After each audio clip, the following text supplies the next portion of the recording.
Hello everyone, welcome back to your English class. Students, today we are going to take one of your reader lesson and a poem. And the name of the poem is Laburnum. This poem, The Laburnum, is written by Meera Oberoi.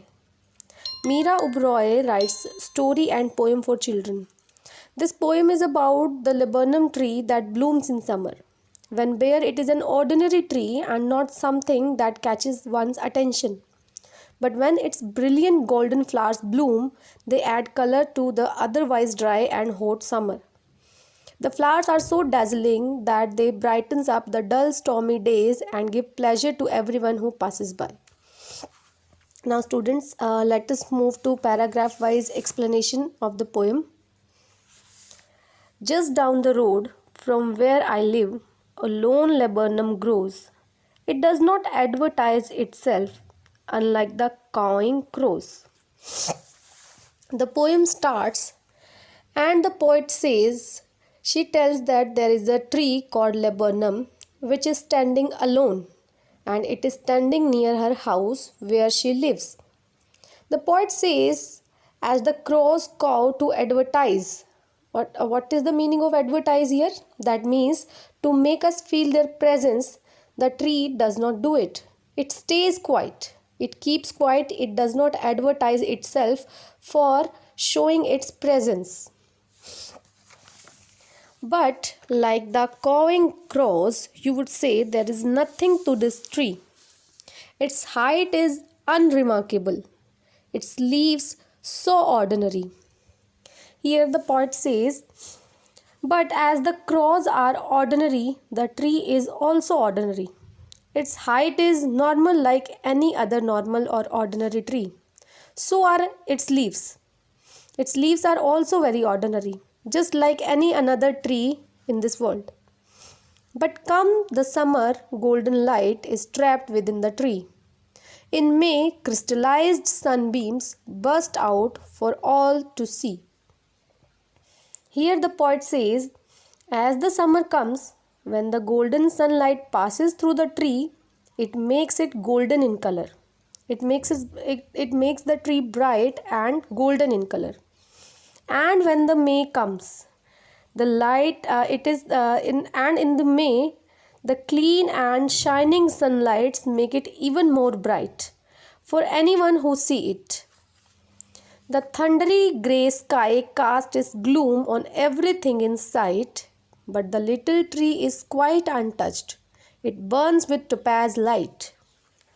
Here, the poet says, children, when there are rainy days and the sky is dark and it is full of clouds, it is gloomy, the tree is not affected by it at all. The rainy days or the thundery clouds or grey weather does not affect the tree at all. It keeps on shining like topaz. What is a topaz? Topaz is a yellow precious stone and it is very costly. As I told you, it is precious. So it is yellow in color. So the tree also shines like topaz. It does not affected by any rainy season or any gloomy season. Flowers of sunshine clock the tree and dazzle every eye. And every puff of wayward breeze drops gold on passerby. So here the poet says that the shining and gleaming flowers of this tree cloak the tree. What is cloak? The cloak means to cover. That means the shining and gleaming flowers of this tree cover the tree entirely. And they are so bright that it dazzles everyone's eyes who see it. And the last two lines means, and when the breeze moves, it drops the gold. Here the poet has compared the golden leaves of this tree to the gold. The poet has called the golden leaves of this tree as gold. So when the breeze moves, it drops that gold, which means the golden leaves, and the breeze or it drops these golden leaves on everyone who passes by the tree. Even the beggar even the beggar down the street smiles when he sees the tree. And for some moment he can feel a joy that comes free.